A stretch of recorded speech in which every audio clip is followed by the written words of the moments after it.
It appears our working styles just aren't compatible. Starting tomorrow, there's no need for you to come in, I declared, feeling I had reached my breaking point.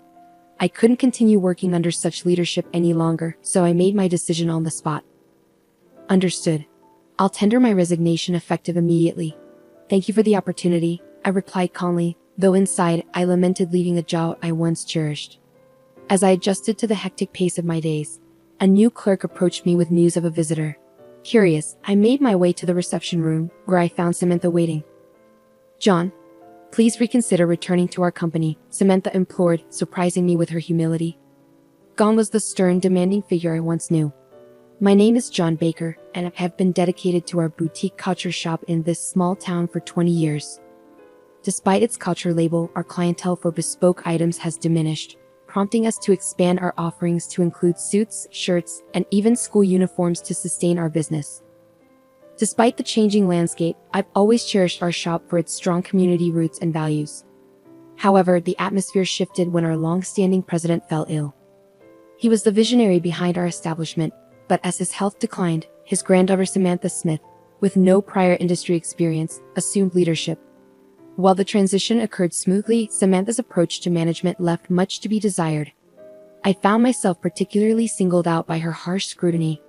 Samantha, how are our sales faring recently? I urge you to secure new contracts promptly, she demanded, clearly irritable. I've been actively seeking opportunities, but it's challenging to attract clients interested in culture.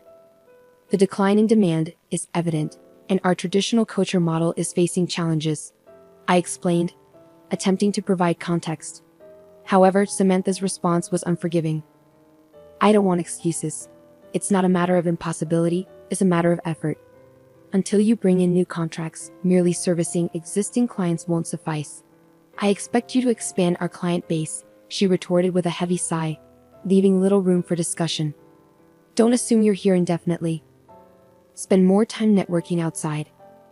Don't return until you've clinched a contract, Samantha commanded, rising from her seat, her designer bag and impeccably tailored suit serving as symbols of her authority as the company's president. However, her penchant for spending work hours at spas and salons eroded the respect of her employees. Taking a break, Miss President? We have a 3:00 p.m. meeting regarding the uniforms, I interjected, only to be met with Samantha slamming her bag onto the desk with a resounding thud. A break? Let me make this clear, a president doesn't take breaks. It's frustrating to be lumped together with regular employees.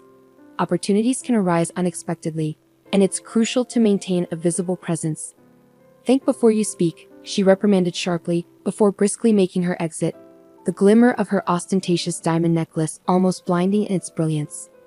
As the lunch break commenced, I hastily devoured my meal, reminiscing about the days when leisurely lunches were the norm before the previous president's departure. Since Samantha assumed control, the luxury of idle chatter and shared takeout had vanished. Instead, there was an unrelenting emphasis on performance metrics and contract acquisition, with Samantha often remarking, "If you have time for lunch, you have time to sell." It was a stark departure from the camaraderie we once shared, leaving me wistful for those bygone days. However, sentimentality must take a backseat today. Amidst my packed schedule of client visits, securing a new contract is imperative. While skipping pleasantries with established clients could potentially increase sales visits, I remain steadfast in my belief that nurturing personal connections is paramount. There's a unique joy in collaborating with trusted tailors and selecting couture pieces together, fostering a sense of trust that transcends mere transactions. It's these enduring relationships that compel customers to invest in our culture for their special occasions. Despite the pressing time constraints, I ensure to extend genuine greetings to our suppliers and loyal clientele. Visiting the home of an elderly customer who had entrusted me with her granddaughter's wedding couture, I inquire of the recent nuptials. The warmth in her recounting of the celebration and her satisfaction with our couture fills me with genuine happiness. When she entrusted me with her other granddaughter's wedding attire, it was truly a moment of joy. As the day unfolds, the dwindling time leaves little opportunity to pursue potential clients, resulting in a lack of new contracts secured. With the clock striking 2, I reluctantly begin my return to the office, knowing I must hurry to make it in time for the impending meeting. Each step feels heavier with the weight of unfulfilled expectations. Upon my return, Samantha's probing words greeted me, igniting a sense of dread. Her assumption that I must have secured a contract due to my absence from slacking off left me speechless. Samantha's presence, unusually early for once, seemed to amplify the tension in the room, threatening to unravel my composure. My hesitant response only seemed to exacerbate Samantha's displeasure as she kicked the desk, her voice escalating in frustration. No results? You're becoming a liability to the company. Perhaps it's time you started looking for a new job. There's no shortage of skilled individuals, unlike someone in their 40s with no discernible talents. Her words stung, fueling my irritation as I reluctantly shared the modest progress I had achieved. Despite the positive feedback from a client who expressed interest in utilizing our services again, Samantha's reaction was far from encouraging. And when will this potential sale materialize? How many items? At what price point? Is this a one-time occurrence or a recurring agreement? Samantha's interrogation continued, her tone devoid of warmth or understanding, further deepening my frustration. Listen, you seem to confuse socializing with sales. Sales isn't complete until the product is delivered and the invoice is sent. It serves us no purpose to inflate the significance of your casual conversations and boast about them. Though I felt the urge to retort against Samantha's assertion, the reality remained that I had failed to secure any new contracts.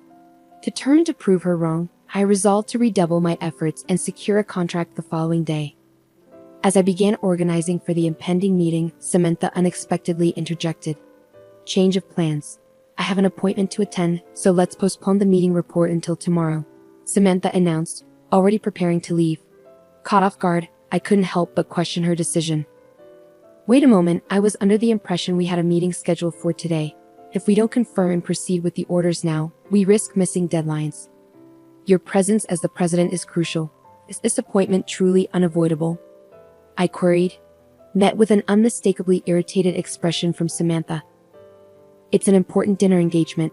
I don't have time to spare on this matter, so I'm leaving now, Samantha asserted, her tone brisk as she made her way towards the exit. Just before departing, she turned back to address me. Remember, your job isn't finished after the meeting. Once the orders are placed, go out and secure at least one new contract. And don't expect any overtime pay, so give it your all, Samantha remarked with a hearty laugh before exiting, leaving behind a puzzled meeting attendee who had expected the president's presence. However, I managed to reassure them and salvage the situation. In our small-scale company, trust is paramount. This was a principle instilled by the previous president, who led by example, always attending sales meetings and diligently overseeing deliveries. It was this commitment to service that garnered trust from our community, sustaining our business thus far. Yet lately, I sensed a decline in that trust. Determined to restore it, I resolved to handle the situation with integrity and secure orders as usual. After seeing off our business partners and gaining their understanding, I immediately began preparations for further sales visits. I'll be stepping out for a while, so feel free to leave when you're ready. Thank you all for today, I announced to my colleagues, eager to take proactive steps towards rebuilding trust in our company. It was already nightfall, the workday long over, as I exchanged greetings with a few remaining colleagues before embarking on my sales rounds. The following day, I arrived at the office with renewed vigor. The previous day's cold calls had yielded promising results. I had engaged with a potential client interested in revamping their company's uniforms. Though not a major corporation, our conversation flowed smoothly, culminating in the agreement of a contract on the spot. While the initial order only encompassed summer apparel and winter sweaters, the prospect of nurturing this client relationship could lead to lucrative opportunities, including renewals and referrals to other businesses. Aware of the potential of such connections, I felt buoyant, anticipating a positive report to Samantha. However, my optimism was short-lived. Samantha, who arrived slightly late, summoned me immediately. John, don't we have a report from yesterday's meeting? And I want to hear about your subsequent activities. Certainly, I'll provide the report now, I responded, approaching Samantha with a sense of eagerness. Yet, upon reaching her, I noticed her rubbing her temples wearily. Are you all right? You seem unwell, Miss President. Just proceed, was her curt reply. A faint odor of alcohol lingered in the air, indicating she had indulged until the early hours and was now feeling the effects. Seeing Samantha in such a state left me incredulous. Despite my astonishment, I succinctly recounted the events of the previous day. We proceeded with the order as usual for this year. There was some negotiation on price, but they understood that it wouldn't change moving forward. And then, wait a minute, they requested a discount, didn't they? And you resisted, insisting on raising prices, Samantha interjected, her bloodshot eyes fixed on me with intensity. No, that's not the case.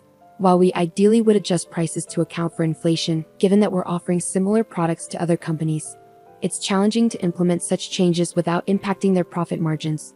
Unfortunately, they weren't receptive to that idea, I clarified, bracing for Samantha's reaction. Infuriated by my response, Samantha lashed out. That's precisely why they're taking advantage of us. We need to assert ourselves like they do. What's your plan? It's not about their profits. Our profitability should be the priority. Though she held the title of president, I couldn't align with Samantha's viewpoint. While assertive negotiation is crucial, prioritizing one party's profit over the other can be detrimental, particularly in intercompany transactions. Recognizing that further debate would only escalate tensions, I proceeded with my report from the previous day. We'll reassess the pricing structure moving forward. Additionally, I'm pleased to report that we secured a new contract, I announced, hoping to garner at least a modicum of approval from Samantha. Not bad. What's the projected profit margin? Samantha inquired, displaying a faint glimmer of interest. We've acquired an order for summer clothing and winter sweaters from a small-sized company with a few dozen employees. While it's not a monumental contract, it represents a promising foothold for potential future opportunities, I explained, eager to highlight the potential for growth. However, Samantha's response was disheartening. Is that all? And it's not even culture? It seems your efforts outside of regular work hours have yielded little. Truly disappointing, Samantha remarked, her words piercing through my optimism. At that moment, I felt a surge of frustration and disillusionment wash over me, reaching my breaking point. Excuse me, but it seems you misunderstand the nature of this job.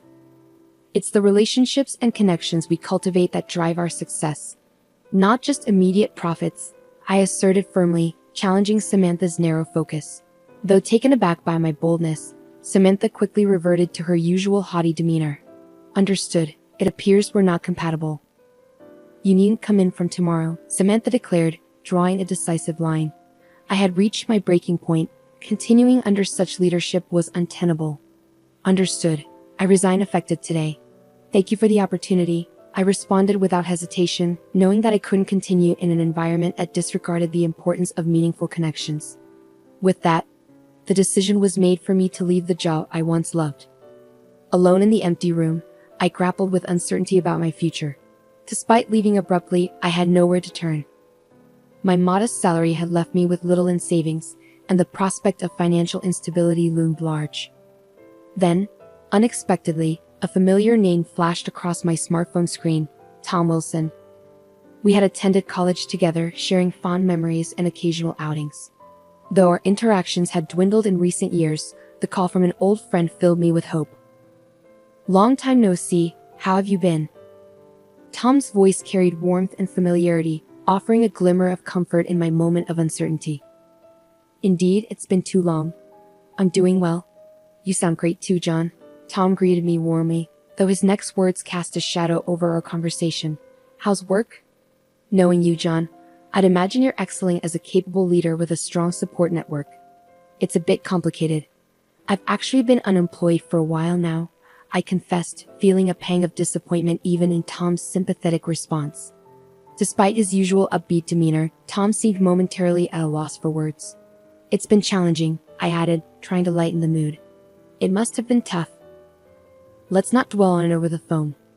How about we meet up for drinks? It's a sudden invitation, but what do you say about today? Tom proposed, and I eagerly accepted. The prospect of catching up with an old friend was a welcome distraction, and I felt a deep-seated need to confide in someone. We settled on a pub we used to frequent and agreed to meet later that day. I was taken aback, you clashing with the president and leaving the company in such a dramatic fashion. You used to avoid conflicts at all costs, always quick to apologize even when it wasn't warranted, Tom remarked, genuinely surprised by my recent upheaval. I was surprised myself, but I couldn't reconcile with the new president's approach. It's one thing not to understand the intricacies of fieldwork, but disregarding the needs of clients and partners entirely was a deal-breaker, I explained, grateful for Tom's receptive ear. Despite years of distance between us, I was comforted by the familiarity and openness of our conversation. "Did you always work in sales at that company?" Tom inquired, delving deeper into my professional history.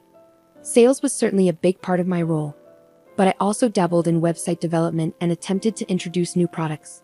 It was enjoyable, but unfortunately, budget constraints hindered our progress. I explained to Tom while showing him the company's website on my smartphone, proudly revealing that I had created it myself. "Did you really design this? I assumed it was outsourced." "It's just as professional as any other site," Tom marveled, impressed by my handiwork. The previous president emphasized the importance of a website that would appeal to younger demographics, so I dedicated myself to learning. While couture is undeniably beautiful, the industry is facing challenges. I had to think outside the box, I elaborated, recalling the efforts I had invested in the project. "But with our company's size, there are limitations," Tom observed, leaning in attentively as I continued. "True, but I had ideas that I wasn't able to fully realize," I confessed, seizing the opportunity to share my aspirations with Tom. "The demand for everyday culture may be declining, but there's a growing need for attire for special occasions and social media appearances.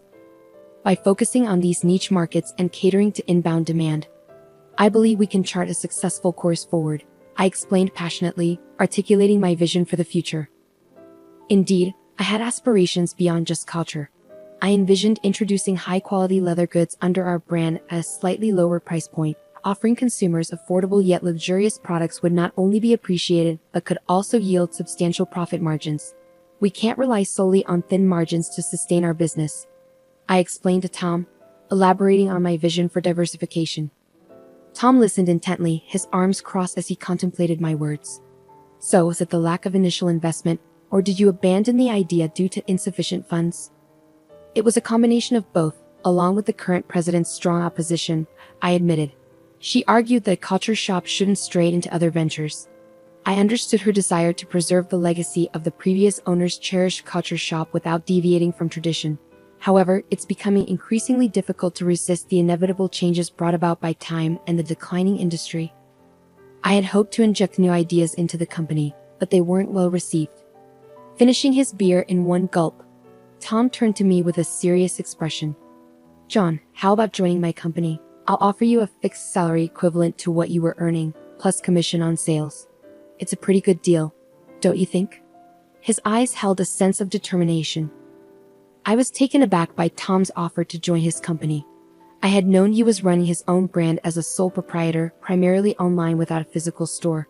But I never imagined he could afford to hire someone like me. When I expressed my surprise and sought confirmation, Tom chuckled and reassured me, "You underestimate me. While my main business operates online, relying on outsourcing alone isn't sustainable in the long run. It's time for expansion, and I believe bringing you on board is the right move." He leaned in, whispering the impressive turnover of his store and his monthly earnings, leaving me in shock. The amount he made in a month far exceeded my yearly income. "So, I'm looking forward to having you join us. I'll be counting on you starting next week," Tom concluded, and we agreed to formalize the contract later, sealing my employment at his company. Upon joining Tom's company, I wasted no time in making an impact. I revamped the website, making product searches easier and more intuitive. The result was a tenfold increase in page views almost immediately. Additionally, I introduced suits and leather accessories to augment the range of products, which had previously consisted mainly of t-shirts. The quality and usability of these new additions were well received, and positive word of mouth quickly translated into increased sales that outstripped those of the t-shirts. Hey, the orders just keep pouring in, but production can't keep up. Can you help us out?" Tom exclaimed, overwhelmed by the surge in demand. Offering high-quality products at affordable prices, coupled with the brand reliability he had built over time, I felt a sense of fulfillment being able to implement ideas that were previously hindered by budget constraints. As purchase notifications continued to flood in on the tablet, I realized production was nearing its limit, leaving Tom both pleased and scratching his head. "Your former company let go of a real talent. It's not just about timing or environment, it takes skill." "But I appreciate the compliment," I admitted humbly, reflecting on the journey that led me to this moment of success alongside Tom. As my smartphone rang, displaying Samantha's name on the screen, I couldn't help but feel a pang of apprehension. Curiosity got the better of me, and I nervously answered the call. Hello, John. Something terrible has occurred. Can you return? I need you back right away. Is that possible? Samantha's voice sounded more frantic than I had ever heard it, prompting me to listen intently. What's happened? I inquired, my concern growing with each passing moment. Our Couture clientele has threatened to take their business elsewhere if you're not present. Additionally, our partners are specifically requesting your involvement, and the company website is experiencing ongoing issues due to a lack of updates. Can you return promptly to assist? Even though I had parted ways with the company, I responded courteously. I understand the urgency, but I don't believe it's appropriate for me to directly engage with clients anymore. However, I'm willing to address the website and system issues on my next day off. I didn't formally hand over that responsibility, so I accept full responsibility for any oversights. I explained calmly, attempting to offer a reasonable solution. Despite my efforts to accommodate, Samantha's response indicated dissatisfaction. What do you mean? Just come back. Considering everything the company has done for you, why are you hesitating? Samantha's tone was a mix of urgency and frustration. I was let go from the company. Are you suggesting a rehire? I questioned, trying to clarify the situation. Don't be so arrogant. I assume you're struggling financially now, right? I can offer you the same salary as before, so there's no need to worry, Samantha retorted, her tone dripping with condescension. Apologies for the interruption, Tom interjected, unable to contain his laughter. He mimed a gesture of encouragement, silently urging me to stand my ground against Samantha's presumptuous offer. Do you have any idea about my current salary? I likely earn in a month what you make in a year. In fact, my current salary could surpass the annual revenue of my former company within just a few months. I calmly asserted, making it clear that financial incentives weren't a compelling reason for me to return to my old workplace. Despite cherishing memories from my previous job, I found fulfillment in my current position and had no desire to work under such leadership again. After politely bidding Samantha farewell, I ended the call. Since joining Tom's company, our operations had grown exponentially. With my contributions, we forged partnerships with outsourcing firms and attracted new talent, leading to rapid expansion. Witnessing the success of products I helped develop being embraced by consumers and shared across social media, I felt a profound sense of satisfaction. Amidst my hectic schedule, I was interrupted by a message from a newly hired clerk informing me of a visitor. Intrigued, I made my way to the reception room, where I was surprised to find Samantha waiting. John, I'm begging you, please reconsider coming back to our company, Samantha pleaded, her desperation palpable. Despite her earnest plea, I remained resolute in my decision to move forward and declined her offer. What happened? Let's hear the details first, I urged Samantha, guiding her to sit on the sofa. She appeared visibly worn out, a stark contrast to her once vibrant demeanor. Since you left, we've been hemorrhaging customers. It's not just individual clients. Even our corporate partnerships are crumbling. I can barely cover the employees' salaries anymore. If things continue like this, we'll be forced to shut down the shop. I need your help, Samantha confessed, her voice tinged with desperation. While I couldn't help but sympathize with Samantha's plight, it was clear that she had brought this situation upon herself by prioritizing profits over communication and relationship building.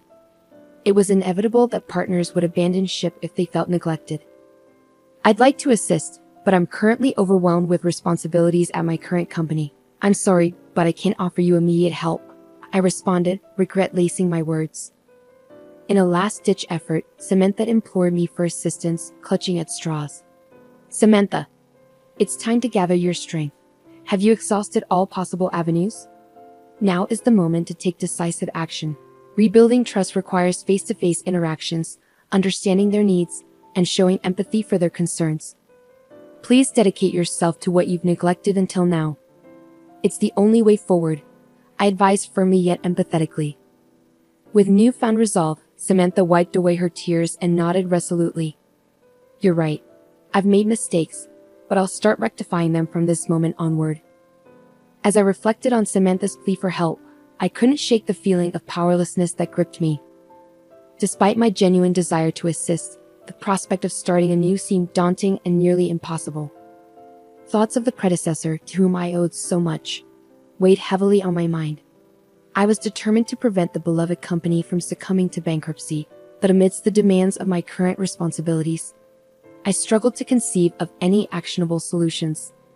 Frustrated, I bit my lip, grappling with the enormity of the situation. Several years had passed since I joined Tom's company, and during that time, our growth had been exponential. With each expansion came an increase in the number of companies we engaged with. "John, what do you think of this?"